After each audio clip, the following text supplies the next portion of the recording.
स्वागत छ यहाँहरूलाई हाम्रो यस शेर्पा माउन्टेन योग च्यानलमा। सधैँ चाहिँ आज पनि हामी फेरि नयाँ आसन लिएर आइरहेका छौँ, प्राणायाम।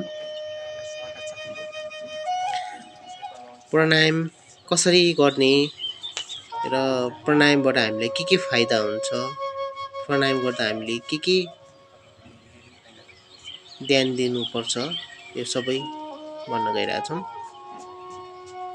ओके, सुरुमा हातलाई सिधा माथि लाँदाखेरि श्वास तान्ने, हात तल झार्दाखेरि श्वास फाल्ने, श्वास तान्दै श्वास फाल्दै, श्वास तान्दै श्वास फाल्दै गर्नुहोस्। श्वास तान्दा पेट फुलेको हुनु पर्यो, श्वास फाल्दा पेट खुम्चेको हुनुपर्छ।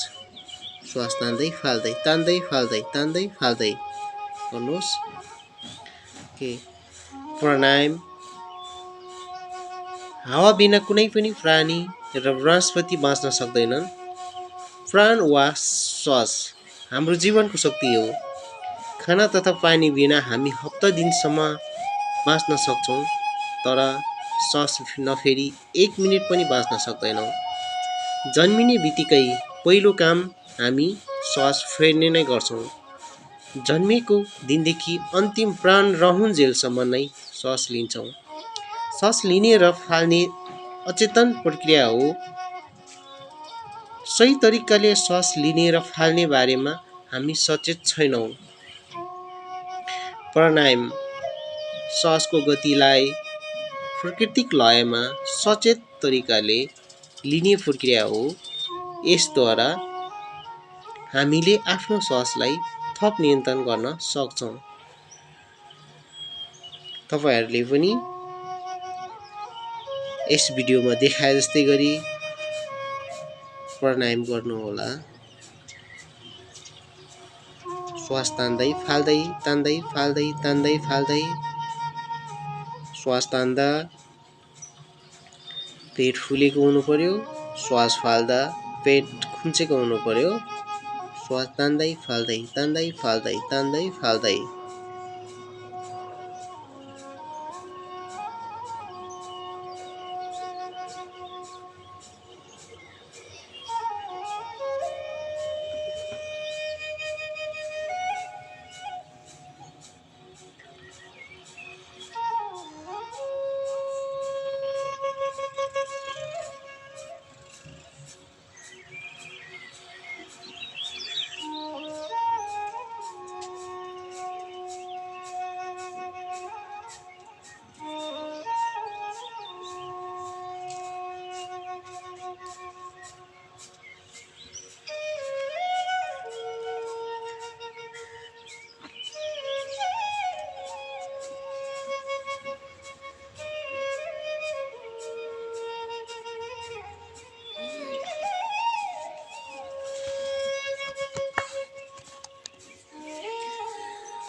यसरी हामीले प्राणायाम रेगुलर गर्दाखेरि यसबाट धेरै फाइदाहरू लिन सकिन्छ। यसका फाइदाहरू असीमित छन्। यो प्राणायाम गर्दा हामीले दम, डिप्रेसन, माइग्रेन, उच्च रक्तचाप र अन्य धेरै रोगहरूलाई यसले निको पार्न सहयोग गर्छ। मस्तिष्कको स्तरलाई वृद्धि गर्छ, कामको स्तर बढाउन मद्दत गर्छ। निरन्तर गर्ने हो भने सबै प्रकारका रोगहरूबाट छुटकारा पाउन सकिन्छ।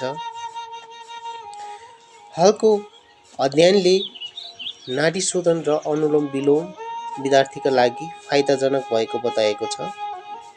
एकाग्रता बढाउँछ र दिमागलाई शान्त राख्छ। स्नायु प्रणालीका लागि एकदमै राम्रो हुन्छ। चेतना र बुद्धिको विकास हुन थाल्छ। शरीरमा अक्सिजनको स्तर बढाउन मद्दत गर्छ। विगतलाई सम्झेर पछुताउने र भविष्यका बारेमा चिन्तित हुने दिमागलाई नाडी शोधन अनुलोम विलोम क्रियाले वर्तमान क्षणमा ल्याउन मद्दत गर्छ। स्मृति क्षमता र सकारात्मक सोच बढाउँछ। शरीरका स्नायुहरू सफा गरी बल प्रदान गर्छ। शरीरका सबै नाडीहरू शुद्ध पार्छ।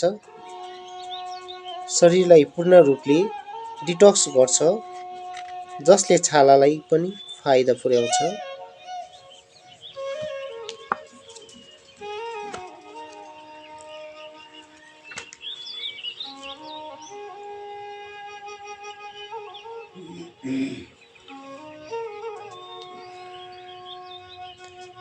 तनाव, चिन्ता र अन्य मानसिक दबावहरूलाई नियन्त्रण गर्छ।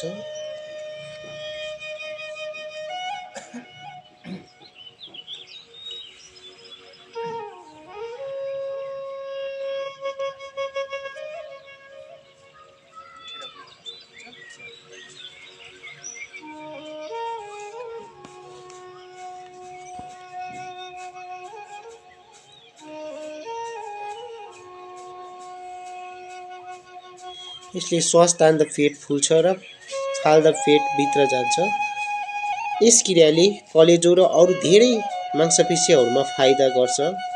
यी क्षेत्रहरूमा रगत प्रवाह पनि बढ्छ। पाचन, एसिडिटी र ग्यास सम्बन्धी समस्याहरू हटाउन सहयोग गर्छ। पेटको बोसो घटाउँछ। फोक्सोको क्षमता बढाउँछ। शरीरका विभिन्न भागहरूमा रगत फ्लो बढाउँछ। शरीरलाई सक्रिय पार्छ र सुस्ती घटाउँछ। मस्तिष्कको कोषहरूलाई सक्रिय गर्छ। मेमोरी पावर र एकाग्रता शक्तिमा सुधार गर्छ। शरीरका चक्रहरू सक्रिय गर्न मद्दत गर्छ। पेटका अङ्गहरूलाई उत्तेजित गर्छ। मधुमेह भएका मानिसहरूका लागि अत्यन्त उपयोगी हुन्छ। रक्त परिसञ्चालनमा सुधार गर्छ। अनुहारमा चमक थप्छ।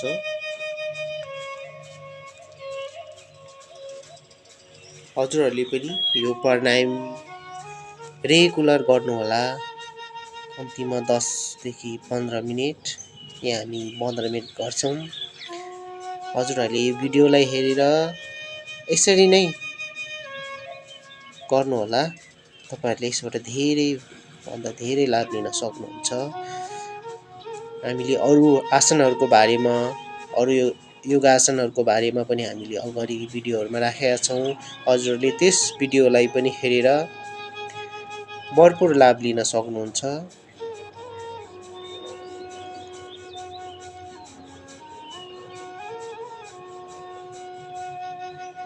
यसरी नै अब श्वास तान्नुहोस्। श्वासलाई रोक्नुहोस्। श्वास रोक्दा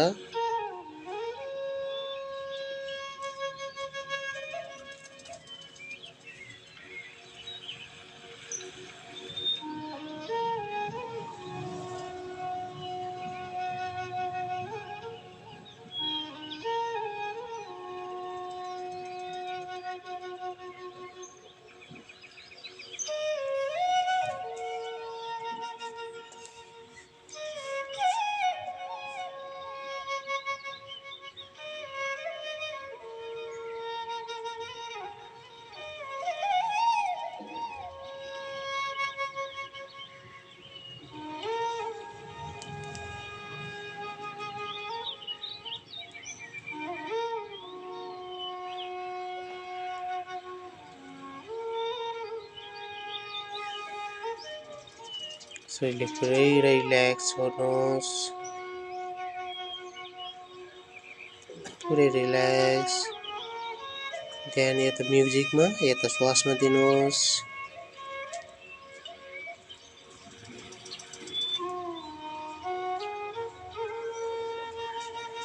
ओके। अब यसपछि हामी अनुलोम विलोम गर्छौँ। अनुलोम विलोम भिडियोमा देखाए जस्तै गर्नुहोला। अनुलोम विलोम गर्दाखेरि हामीले नाकको दुवै प्वाललाई यसरी बन्द गर्छौँ। सुरुमा हामी दायाँ साइडबाट नाकको प्वाललाई 50% जति ओपन राखेर श्वास मजाले तान्छौँ। हजुरले जति सेकेन्ड लगाएर तान्नु भएको छ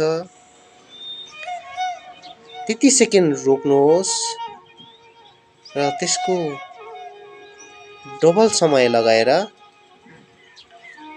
अपोजिट साइडको नाकको प्वाललाई 50% जति ओपन गरेर हजुरले त्यहाँबाट फाल्नुहोस् र फेरि पुनः त्यही नाकबाट 50% जति ओपन राखेर श्वासलाई मजाले तान्नुहोस्। यसो गर्दाखेरि तपाईँले पर्याप्त मात्रामा अक्सिजन लिन सक्नुहुन्छ। हजुरले यो भिडियोमा देखाए जस्तै गरी गर्नुहोस्।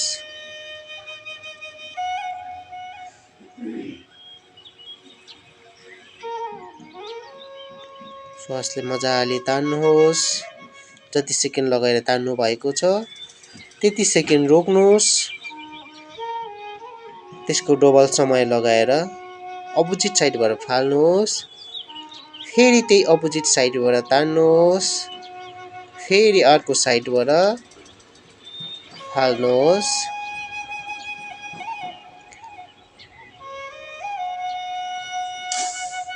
हजुरले यो अनुलोम विलोम कम्तीमा 5 मिनेट जति गर्नुहोस्। बडीमा हजुरले आफ्नो समय अनुकूल मिलाएर 10 मिनेट 15 मिनेट गर्न सक्नुहुन्छ।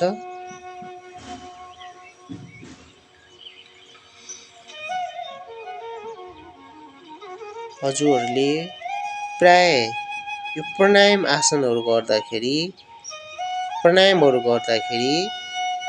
बिहानको समयमा गर्नुभयो भने एकदमै लाभ लिन सक्नुहुन्छ।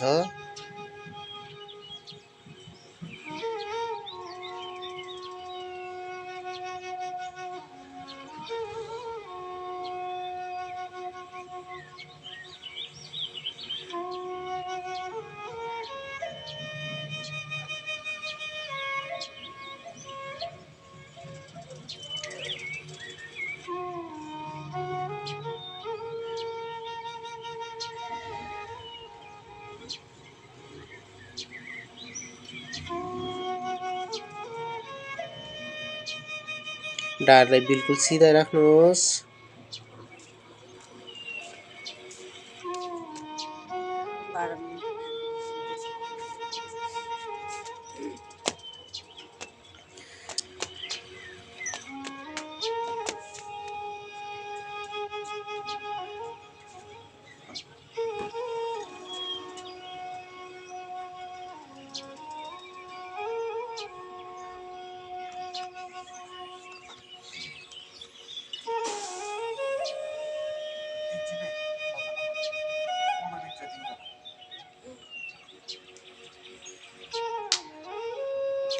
यो अनुलोम विलोम गर्नको फाइदाहरू धेरै छ। अनुलोम विलोम एउटा राम्रो प्राणायाम पनि हो। यसले हाम्रो तनाव, चिन्ता र अन्य मानसिक दबावहरूलाई नियन्त्रण गर्छ। साथै दम, डिप्रेसन, माइग्रेन, उच्च रक्तचाप र अन्य धेरै रोगहरूलाई यसले निको पार्न सहयोग गर्छ। मस्तिष्क स्तर वृद्धि गर्छ। निरन्तर गर्ने हो भने सबै प्रकारको रोगहरूबाट छुटकारा पाउन सकिन्छ।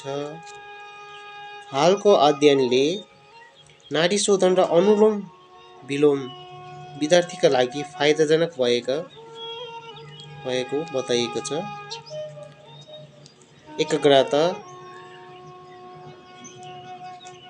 बढाउँछ र दिमागलाई शान्त राख्छ। स्नायु प्रणालीका लागि एकदमै राम्रो हुन्छ। चेतना र बुद्धिको विकास हुन थाल्छ। शरीरमा अक्सिजनको स्तर बढाउन मद्दत गर्छ। विगतलाई सम्झेर पछुताउने र भविष्यका बारेमा चिन्तित हुने दिमागलाई नाडी शोधन अनुलोम विलोम क्रियाले वर्तमान क्षणमा ल्याउन मद्दत गर्छ। स्मृति क्षमता र सकारात्मक सोच बढाउँछ। शरीरका स्नायुहरू सफा गरी बल प्रदान गर्छ। शरीरका सबै नाडीहरू शुद्ध पार्छ।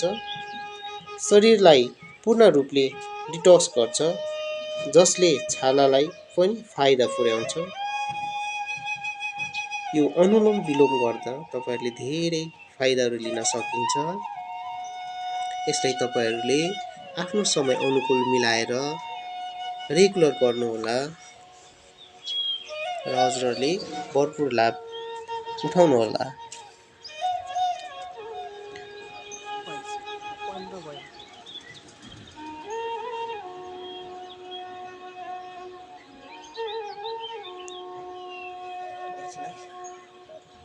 यसरी हजुरहरूले अनुलोम विलोम गरिसक्नु भइसकेपछि हजुरले अब ओम च्यान्टिङ गर्नुहोस्।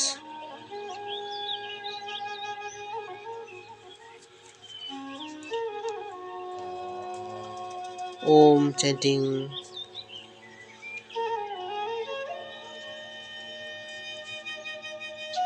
5-7 मिनट ओम च्यान्टिङ गरिसकेपछि हजुरले ध्यानमा बस्न सक्नुहुन्छ। हजुरहरू ध्यानमा बस्नुहुँदा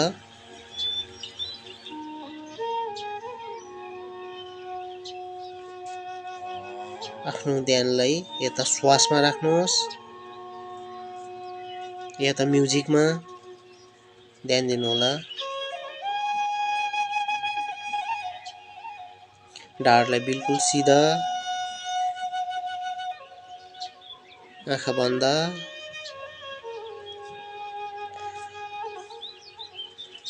त्यो विचारहरू आउँछ जान्छ त्यसलाई वास्ता नगर्नुहोला। तपाईको ध्यान या त म्युजिकमा या त श्वासमा दिनुहोस्।